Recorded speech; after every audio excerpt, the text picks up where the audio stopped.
Então, pessoal, todos bem? Sejam todos novamente bem-vindos ao canal. Vamos analisar uma decisão importante do Supremo, decisão importante porque ela atinge praticamente todos os grandes atores processuais com atuação no Supremo Tribunal Federal. Você tem uma decisão do Supremo que envolve a AGU, TCU, Congresso e DPU, pelo menos até o momento. O Ministério Público Federal vai ter que exarar parecer nessa ação de controle e a gente tem de fora dos grandes, pelo menos, a Ordem dos Advogados do Brasil até o momento, porque ela pode ingressar no feito ou pedir o ingresso no feito como amicus curiae ainda. Nós vamos entender o caso. É uma decisão do Supremo que trata sobre o teto do benefício de prestação continuada. Eu vou explicar tudo o que aconteceu no processo a partir da análise de atos, para que a gente entenda cronologicamente o que aconteceu e para que a gente entenda no final do vídeo as razões de decisão do ministro Gilmar Ferreira Mendes. Muita gente me pergunta como é que eu faço para acertar as questões que caem em prova. Tá aqui um dos segredos. Quanto mais atores processuais envolvidos na decisão, maior a sua importância, então maior a chance dela estar em provas de concurso. Então preste atenção, porque essa questão é muito importante para as suas futuras provas. Então vamos lá, entenda o caso. Ato 1, ó. Existiu um projeto de lei do Senado que aumentou o teto do recebimento do benefício de prestação continuada. Esse teto ele saía de R$ 261,25 para R$ 522,50.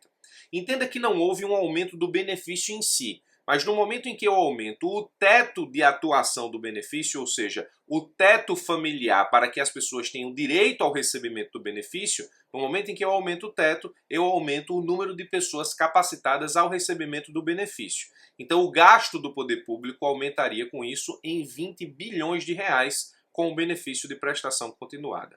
Presta atenção, esse é o primeiro ponto. Uma curiosidade sobre esse projeto de lei é que ele tramita entre as casas legislativas do Congresso Nacional há mais de 20 anos, mas só agora ele ganhou peso normativo com a sua aprovação definitiva e transformação disso em lei. Mas vamos acompanhar. Esse é o primeiro ato. Projeto de lei do Senado que aumenta o teto do BPC de R$ 261,25 para R$ 522,50.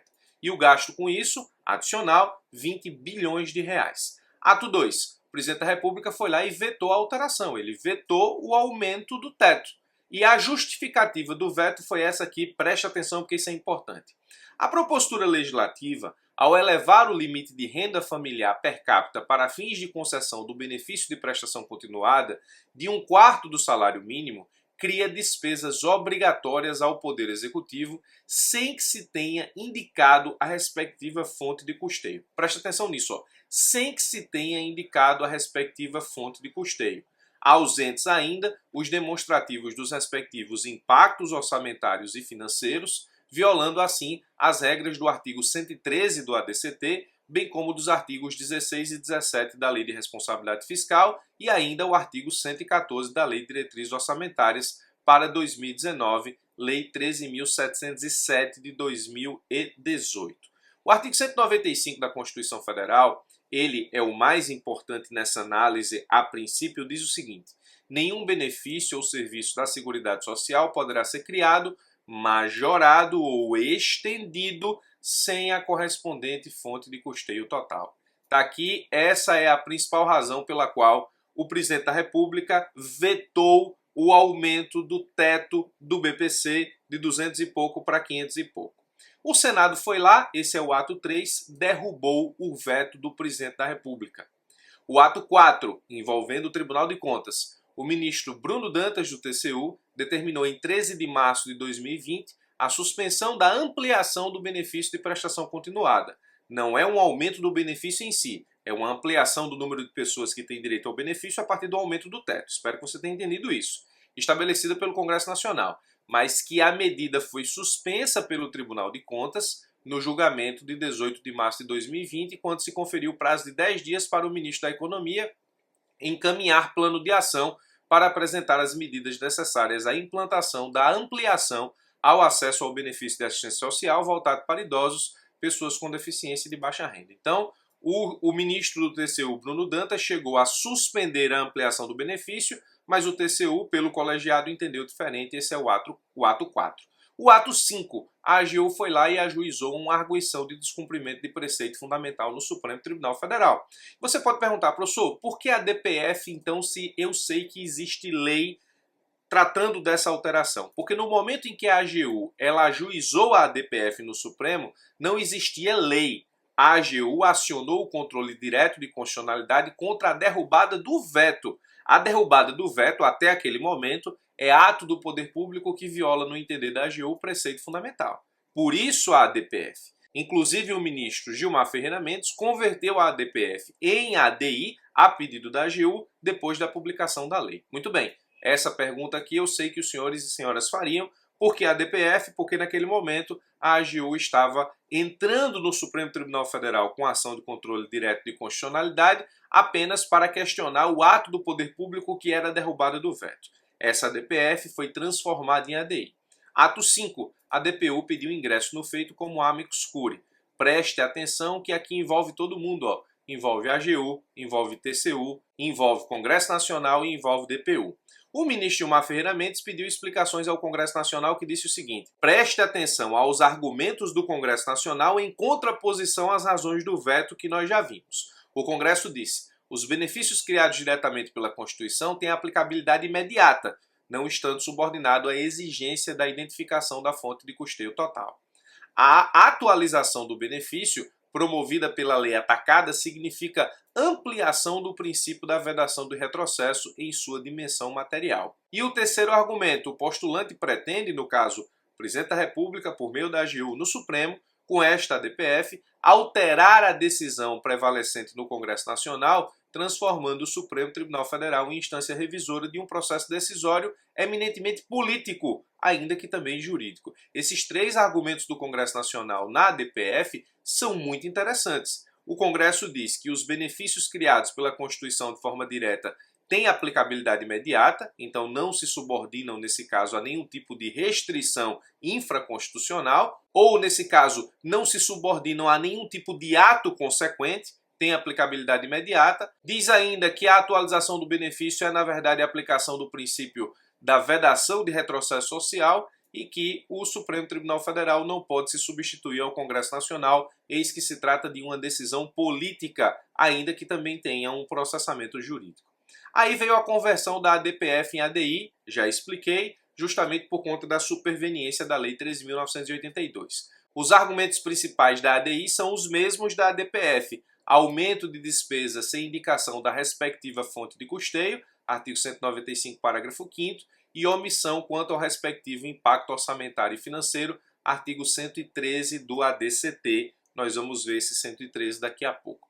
A decisão do Gilmar Mendes, ela tem 5 pilares principais que eu resumi aqui para explicar para os senhores e senhoras. Vamos analisar como o Gilmar Mendes encarou toda essa questão. O aumento do teto do BPC, nesse caso vetado pelo presidente da República, o Senado derrubou o veto, o Congresso foi lá e apresentou as razões pelas quais o veto foi derrubado, e essas razões são as mesmas pelas quais essa ação de controle não merece ser provida. Vamos entender como o ministro Gilmar Ferreira Mendes absorveu toda a problemática. Primeiro ele diz, o BPC não é autoaplicável, e com isso ele afasta o primeiro argumento do Congresso Nacional. Ele diz: a norma do artigo 203, inciso 5 da Constituição Federal depende de regulamentação legal para concretizar o direito ao BPC. Diz o ministro que tanto é verdade que existe a lei que institui o BPC, ou seja, existe regulamentação infraconstitucional. Esse é o primeiro argumento do Gilmar Ferreira Mendes. Segundo, o dever de definição da correspondente fonte de custeio total para a criação, majoração e extensão de benefícios da Seguridade Social. Ele leva a argumentação dele a entender que o artigo 195, parágrafo 5º da Constituição Federal, que nós já vimos, estabelece, portanto, a necessidade de definição da fonte de custeio. Nenhum benefício ou serviço da Seguridade Social poderá ser criado, majorado ou estendido sem a correspondente fonte de custeio total. Então entenda os argumentos do Gilmar Ferreira Mendes. A gente está entendendo a decisão aqui de forma resumida, apenas no que diz respeito à sua própria fundamentação. Isso faz com que a gente avance nos estudos. Primeiro, ele disse que o BPC não é autoaplicável, embora previsto na Constituição Federal, depende de regulamentação infraconstitucional para ser concretizado. Ele disse que não tem como afastar a aplicação do 195, parágrafo 5º, que nós já estudamos. Ele disse que essa obrigação do 195, parágrafo 5º, é inclusive reforçada pela Lei de Responsabilidade Fiscal. O ministro diz o seguinte: A regra de indicação da respectiva fonte de custeio, prevista em sede constitucional, é complementada por dispositivos da legislação infraconstitucional que explicitam a sua incidência às hipóteses de majoração de despesas obrigatórias de caráter continuado. Nesse sentido, a Lei de Responsabilidade Fiscal, nos seus artigos 17 e 24, dispõe respectivamente que os atos normativos que fixem aos entes públicos a obrigação legal de execução de benefícios de prestação continuada em geral e de benefícios ou serviços relativos à Seguridade Social devem ser acompanhados da demonstração da origem da fonte de custeio. E aí ele reforça o artigo 195, parágrafo 5º da Constituição Federal com a legislação infraconstitucional, mais especificamente os artigos 17 e 24 da Lei de Responsabilidade Fiscal. Ele diz ainda que o novo regime fiscal, instituído pela Emenda Constitucional 95 de 2016, estabelece regras previstas no artigo 113 e 114 do ADCT que corroboram com o entendimento da Advocacia Geral da União. O artigo 113, que é o principal, diz o seguinte, a propositura legislativa que crie ou altere despesa obrigatória ou renúncia de receita deverá ser acompanhada da estimativa do impacto orçamentário e financeiro. Então, no que diz respeito aqui à necessidade de definir a fonte de custeio, nós temos o artigo 195, parágrafo 5º da Constituição Federal e artigos 17 e 24 da Lei de Responsabilidade Fiscal.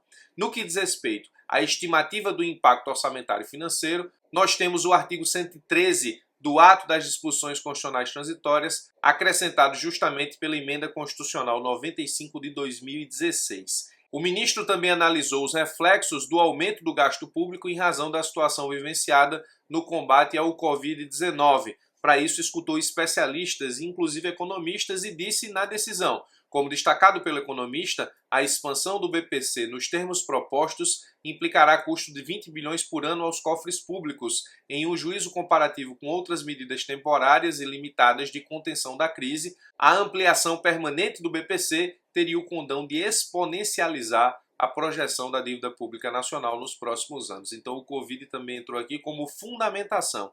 E a decisão do ministro ficou assim: diante o exposto, defiro o aditamento à petição inicial e recebo a presente arguição como ação direta de inconstitucionalidade. Aqui nós já vimos porque isso aconteceu. Concedo em parte a medida cautelar postulada, a de referendo do plenário, apenas para suspender a eficácia do artigo 20, parágrafo 3º da Lei 8742, na redação que lhe foi dada pela Lei 13981. A Lei 13981 é justamente a lei que derruba o veto do Presidente da República, enquanto não sobrevier a implementação de todas as condições previstas no artigo 195, parágrafo 5º da Constituição, 113 do ADCT, bem como nos artigos 17 e 24 da Lei de Responsabilidade Fiscal e ainda o artigo 114 da LDO. Então, tudo aqui estudado, o artigo 20, parágrafo 3º, é o artigo que foi modificado pela Lei 13981. A Lei 13981, ela é do Senado Federal, que derruba o veto do Presidente da República. O artigo 20, parágrafo 3º, com a redação dada por essa Lei 13981, é justamente o objeto da ADI, que veio da ADPF, porque até então nós tínhamos apenas a derrubada do veto, ato do poder público e não necessariamente a lei. E aí, a fundamentação do ministro passa pelo 195, parágrafo 5º, que estudamos, 103 do ADCT e 17 e 24 da Lei de Responsabilidade Fiscal, nos termos do que eu acabei de explicar aqui. Decisão extremamente importante que estabelece que o benefício de prestação continuada não é autoaplicável, que é preciso indicar a fonte de custeio, isso está tanto na Constituição Federal quanto na Lei de Responsabilidade Fiscal, que o novo regime fiscal obriga a estimar o impacto orçamentário e financeiro e também atualizando a decisão em razão do que vivenciamos no momento, que é a briga contra o Covid-19. Está aqui a decisão do ministro Gilmar, espero ter esclarecido para os senhores e destacado a importância que esse julgado tem nos seus concursos e nas suas próximas provas. É óbvio que a gente vai acompanhar como é que o plenário do Supremo Tribunal Federal vai decidir se vai referendar ou não a decisão do Gilmar Ferreira Mendes, mas por enquanto a decisão do Supremo é essa, decisão monocrática. Espero que você tenha entendido. Por esse vídeo fico por aqui, forte abraço e até os nossos próximos encontros.